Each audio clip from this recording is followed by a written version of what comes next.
P कब तक? अरे बेटा, इसमें नींबू पानी क्यों ले आई? यह तो वाइन का गिलास है। ओके मम्मी जी, अभी चेंज कर लेती हूँ, श्यामली ने अपनी सास से कहा। श्यामली की सासू माँ अपनी किटी पार्टी की एक सहेली के साथ बैठी बातें कर रही थी। आज दोनों का नींबू पानी पीने का मन था। श्यामली गिलास में लेकर गई तो उन्होंने टोक दिया। वैसे यह कोई नई बात नहीं है, श्यामली के साथ यह टोका टाकी यहाँ चलती रहती है। यह लोग महानगर में रहने वाले हाई सोसाइटी टाइप लोग हैं। श्यामली एक बहुत सामाजिक परिवार की, पैसे वाले घर की इकलौती लड़की है। अच्छा खासा कारोबार है उसके पिता का। श्यामली ने भी सारे आराम बचपन से देखे हैं, लेकिन उसके और इन लोगों के रहन सहन में काफ़ी अंतर है। कई बार उसके साथ यहाँ ऐसा व्यवहार होता है कि जैसे वह कोई अनपढ़ गंवार है, लेकिन वह शालीनता के साथ चुपचाप सह लेती है। वह मन में यही सोचती है कि उनका रहन सहन अलग है, बोल दिया तो बोल दिया, चलो कोई बात नहीं। वह उनके जैसे तौर तरीके सीखने की भी कोशिश कर रही है।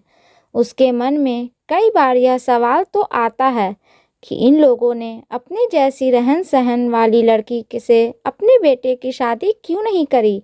शायद वह यह नहीं समझ पा रही है कि श्यामली की खूबसूरती और उसके पिता का अच्छा खासा कारोबार ही है जिसने इन लोगों को मजबूर कर दिया इस शादी के लिए। जबकि श्यामली के पिता ने कहा था कि हम छोटे शहर के लोग हैं, रहन सहन में बहुत अंतर है। तब सासू माँ ने कहा था, कोई बात नहीं, हम सब सिखा लेंगे। आपकी बेटी बहुत पढ़ी लिखी है और होशियार है, उसके अंदर कोई कमी नहीं है। लेकिन अब उन्हें रोज़ कमियां दिखती रहती हैं। इन सब बातों को दिमाग से हटाकर श्यामली अपने कामों में लग गई। वह सब बर्दाश्त कर लेती, लेकिन उसके पति ओमकार का अपने साथ काम करने वाली एक महिला के साथ ज़रूरत से अधिक दोस्ताना उसको बर्दाश्त नहीं हो रहा है।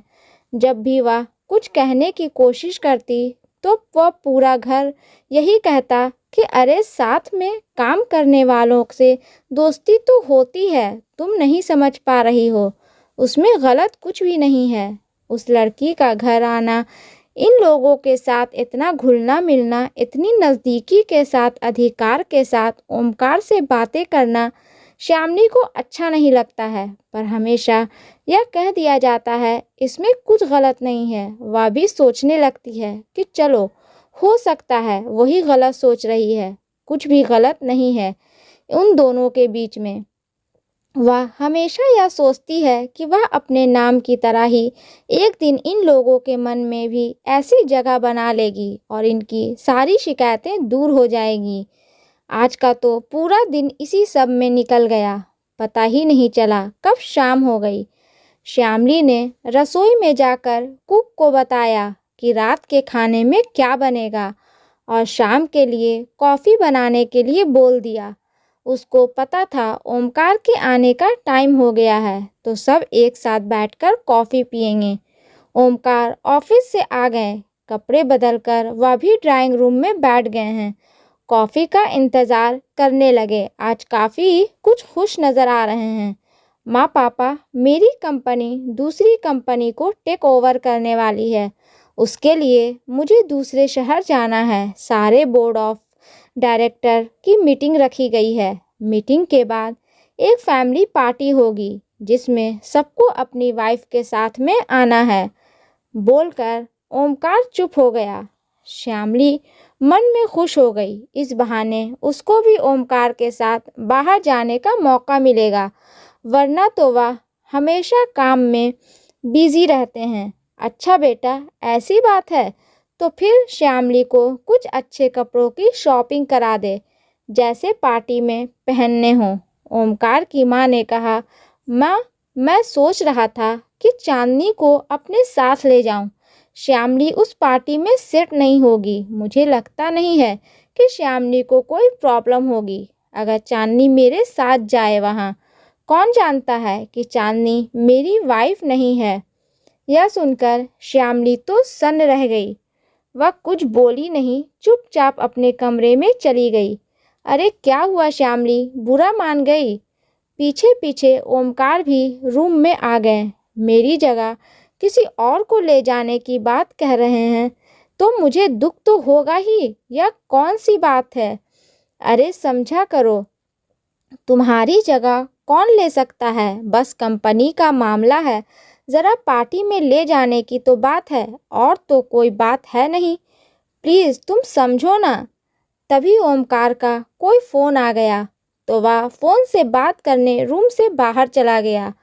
इस दुखी उदासी के माहौल में, जबकि श्यामली के मन में अंदर से बहुत गुस्सा भी है, इस बात को लेकर उसको कई साल पहले पढ़ी हुई उषा प्रेमचंद की उपन्यास याद आ गई। शेष यात्रा नायिका के साथ लगभग ऐसा ही व्यवहार होता था और उस नायिका ने अपने आप को पूरा बदल करके उन लोगों के जैसी बन गई थी, लेकिन अपने संस्कार नहीं छोड़े थे और उनको दिखा दिया था वह कुछ भी कर सकती है। आज श्यामली ने भी मन में सोच लिया है, वह भी इन लोगों को दिखा देगी कि श्यामली भी कुछ भी कर सकती है, लेकिन अब इन लोगों के साथ नहीं रहेगी।